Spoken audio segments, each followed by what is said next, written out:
Hey everyone, it's Brian from the Exact IT and Cybersecurity YouTube channel. Welcome back to another video where we help you understand all things cybersecurity and what you can do to start protecting yourself. In today's video, we're going to talk about a cyber attack on a company in Ohio called Rumpke. They're a waste management and recycling company based here in the United States, specifically in Ohio, in Colerain Township, and that's near Cincinnati. This Rumpke Waste and Recycling operates primarily in the Midwest, serving residential, commercial, and industrial customers. They were founded in 1932, and they've been reportedly hit by an attack by the Hunters ransomware group. So we're going to talk about this cyber attack today, what's going on, what is happening with the response from Rumpke, and some other interesting tidbits and details that I found worthy enough to bring it to you in a YouTube video. We cover a lot of ransomware attacks on this channel, but we don't cover them all.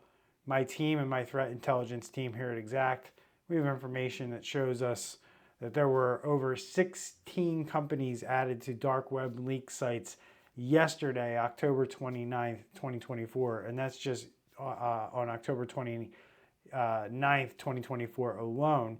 We've already had 5 companies added today, and it's just about noon here, East Coast time, on the 30th of October. So, like I always say, there's a lot of ransomware attacks. There's a lot of ones that we know about because they end up on the dark web. And there's ones that we don't know about because they don't end up on the dark web because companies negotiate and pay with these criminal groups. And when they do that, they typically don't end up on these dark web leak sites. But when you don't know you're a victim of a cyber attack, or you are ignoring the fact that you're dealing with these cyber criminals and you're choosing not to contact them or negotiate with them, they look at that as a kind of like a push in the face, so to speak, and they start releasing information about your attack, whether that be just, hey, we attacked your company and we're putting it out there, or they start releasing images and evidence and proof that they have stolen data from your computer systems. So that's kind of where we're at today with Rumpke. Rumpke, a couple interesting things that I found so far with this attack when I first picked it up and saw that it was kind of being reported in the news. Really in the last, there's a few articles that were published today, and there were a few articles that were published around the 25th of October. However, that was about 2 weeks after the actual ransomware event. This company showed up on the Hunters dark web leak site on October 11th, 2024. And I guess they feel like they don't understand or they don't know how they've been attacked in some way. What we do know from the dark web leak site is that there has been no data encryption, so that tells us there's been no ransomware attack, but data has been exfiltrated from this company. This is a common trend that we're seeing among these ransomware groups and these hacking groups. You can almost no longer call them ransomware groups by default, which a lot of people do, because they don't really need to use ransomware anymore to extort and exploit companies. A lot of times if they get enough good information, meaning private health information, private personally identifiable information, anything that somebody would deem private, and your company gets hacked and somebody else's information falls in the cyber criminal's hands, there's a lot of different ways that this could play out for your company. And if you need help with understanding any of this, there's plenty of links and resources down below in the description where you or your company can get help with understanding these types of things from cybersecurity experts. The big thing here with data not being encrypted and just being stolen and then subsequently released, or the threat of release, That's all these cyber criminals really need in order to get some kind of money out of the company that is the victim. The ultimate victims that end up, having a problem down the road many months and years later, when companies like Rumke, if they decide not to negotiate and not to pay, the victims become the customers and the employees whose data is stolen and is now being shared either for sale on the dark web or shared freely on the dark web by other criminal groups looking to do things like steal people's identity, credit theft, health insurance theft. We see all kinds of identity-related crimes occur as a result of these attacks that occur on these companies, where the information ends up being shared out on the dark web with other criminal groups.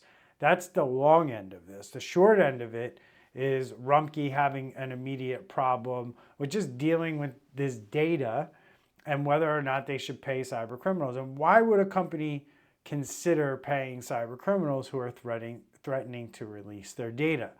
Well, as we saw with Lehigh Valley Health Network, when they decided not to negotiate and pay the ransom, and we're also seeing it with the city of Columbus in Ohio, where their mayor is making misstep after misstep around their ransomware event and their data exfiltration event.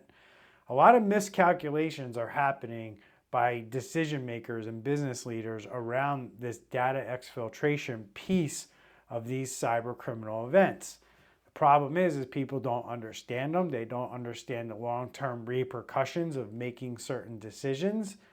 And unfortunately, it seems like these companies are not being advised very well by the forensic and cybersecurity experts that they claim that they're bringing in, because we see these missteps all the time over and over again. And what I'm talking about is deciding that I'm just not going to pay these guys, and then the stuff gets released. And what happened in the case of Lehigh Valley Health Network is that when that data was released, there was actually pictures of patients nude in that data set, which ended up resulting in a class action lawsuit that was just settled by Lehigh Valley Health Network to the tune of about $65 million.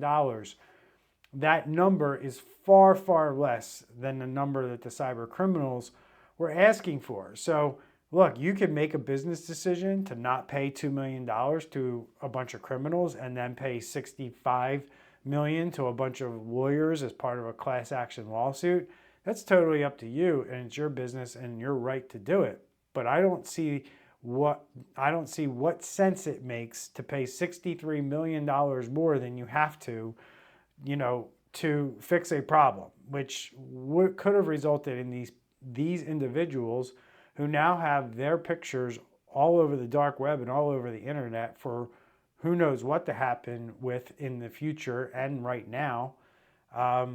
You don't have that problem, potentially, if you consider things like paying these ransoms to these cyber criminal groups. And I know it's a touchy subject and people don't want to consider paying it. And I am a proponent of doing the right thing and protecting everything so you don't ever have to pay this stuff.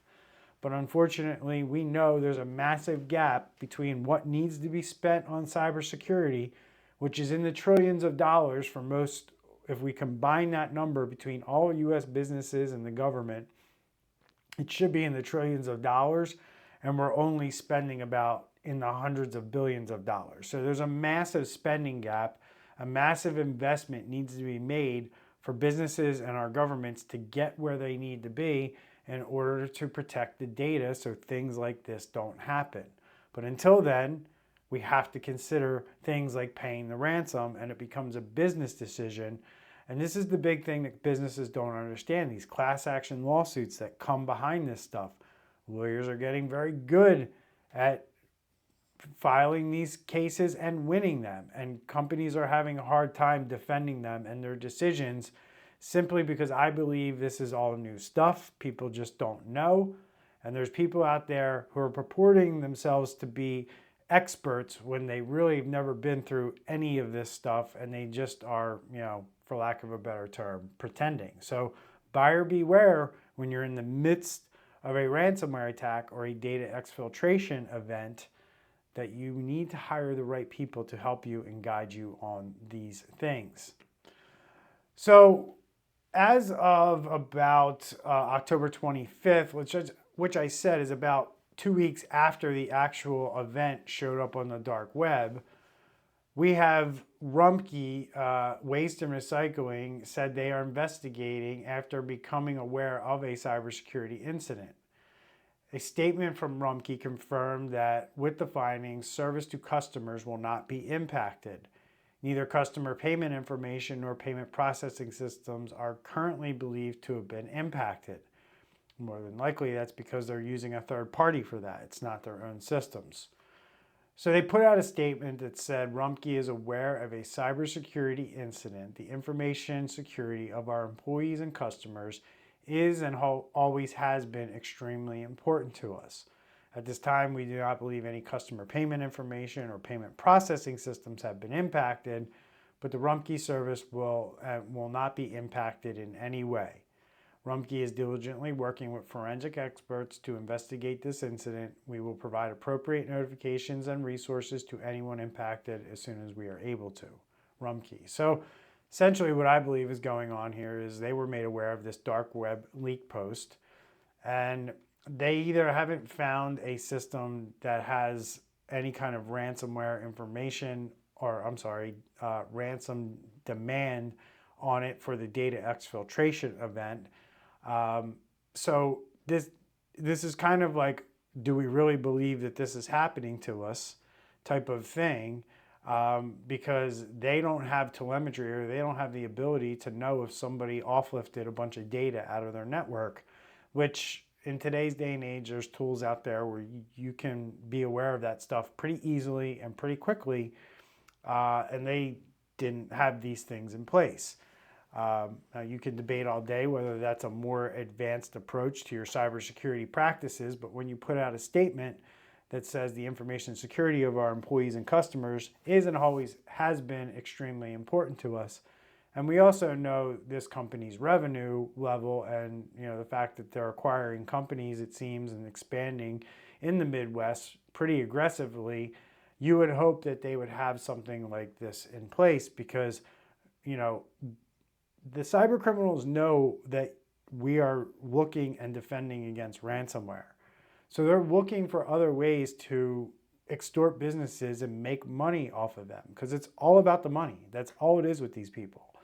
So if they can figure out a way to do something to your business, to take something from you and hold that against you so you pay them money, they're going to always try to do something along the lines that will make it appear like they have something that you don't want getting out there, and they learned it from ransomware. And then I said many years ago, why do they need to deploy ransomware? They can just do this without deploying ransomware. And here we go. We're starting to see it happen more frequently than ransomware here at the end of 2024, where these organizations are getting a foothold into the network, and they're either sitting in there and they're spying and they're stealing that information and sending it elsewhere or using it for a later attack, or they're taking it and they're extorting you in this manner, or they're taking it and selling it to another third party or a country, something along those lines. Ransomware is becoming the thing that they deploy at the very last minute to try to make a buck, or not at all, because they're learning over time the companies don't have good enough defenses to find us when we're in there. So the longer we're in there, the more damage we can do. So if you need help with any of this stuff, folks, like I said, links down below. Please like the video, subscribe to our channel as we put out more insight around cyber attacks, what companies are doing out there, what the lay of the land is around cybersecurity.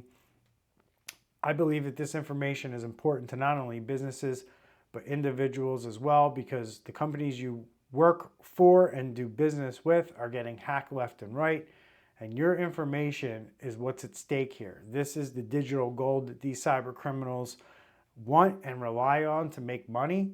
So it's really going to be an individual effort to not only protect your own data, but force the companies that you work for and do business with to do better around cybersecurity. And my hope is that people will learn from me, watch this channel, and then go back to their company and say, hey, I saw this guy, he said this thing, and I know we're not doing this at our company. Can we try to do this, right? That's how companies start to look at things and change things from a bottom-up approach.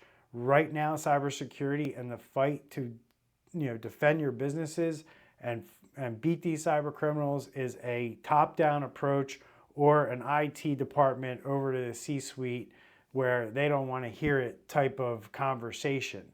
And that's what goes on in a lot of businesses. It's really hard for IT professionals to get the C-suite to listen on a lot of these things. And there's a lot of reasons for that. It's not purely because the C-suite just doesn't want to listen and they don't have the money. A lot of times the way IT people present this stuff to the C-suite, it doesn't make sense. So we need to kind of, get on the same page with the language that we're using in terms of how we're talking about this stuff.